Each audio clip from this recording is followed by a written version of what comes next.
So one of the next things I want to talk about is some of the barriers you may face when trying to transition into another role, or maybe trying to transition into IT in general. So some of the main barriers we can think about is a lot of times we often have that fear of starting over. So a lot of times, if you've been in that current position for years, for me, I'm in my 40s now. So it's like, okay, I done been doing this for years now. So there's starting over is a fear because, I'm already, mid-age. So that's something that I have to think about, this fear of starting over. And then also you have where you may have a skills gap. So basically, a skills gap is maybe you don't know anything about IT. You don't know, you're not a technological person. You mainly use your computer to just surf the web. So this is where, we have that skills gap. So some things to think about that may help you out, or some things to prepare for before making this transition or before making this jump. So some of the things to prepare for, something that can help you out is, one thing I always recommend is, a lot of times since, like I said, you may be starting over if you're transitioning to IT.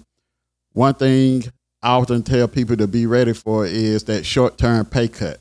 Because let's say you're at top pay in your current position and you start learning IT. A lot of times when you transition into IT, a lot of times you're not going to transition already up there at the top. You're going to transition probably at the bottom, somewhere entry level, which means most of the time, depending on your area, it could be a pay cut for you. So basically, like I said, you're taking that step back in order to take those 2 or 3 steps up. So you're going to be prepared for this pay cut. That could mean while you're in your current position, putting back some funds. That way, by the time you get ready, you already got a good nest egg built up.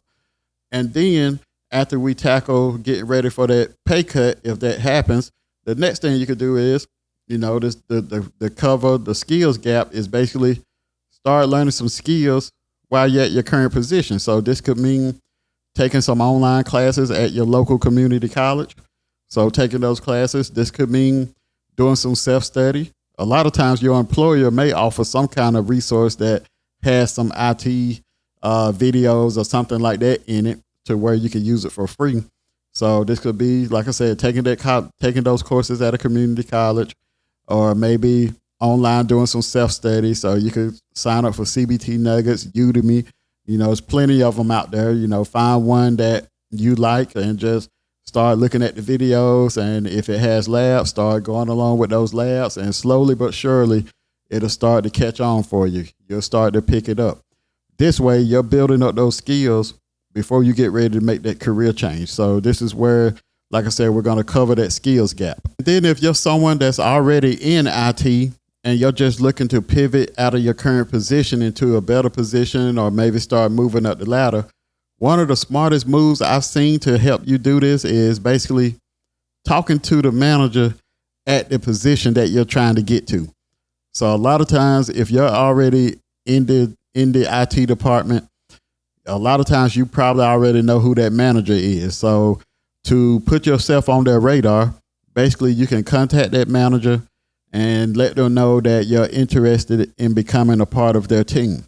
This is where that manager can tell you what requirements he has. So if he say, okay, in order to get hired, we look for our employees or our team members to have this certification, or they may say you need to have this certification within 6 months after you get hired to this position. But basically, this manager will be able to give you all the requirements that he's looking for, and then you can take those requirements and start working towards them. So while you're at your current job, you can maybe start studying for if it's another certification you need to get. You start studying for those certifications while you're doing your current role. But a lot of times, this is one of the smartest plays I've seen that you can do, especially if you're already in the IT industry and you're already in the IT department and you're looking to pivot. A lot of times you probably done became pretty close, or you probably have at least some kind of friendship, or maybe that of, or y'all had some kind of communications with that manager. So reaching out to them, letting them know that you're interested, certainly puts you on their radar.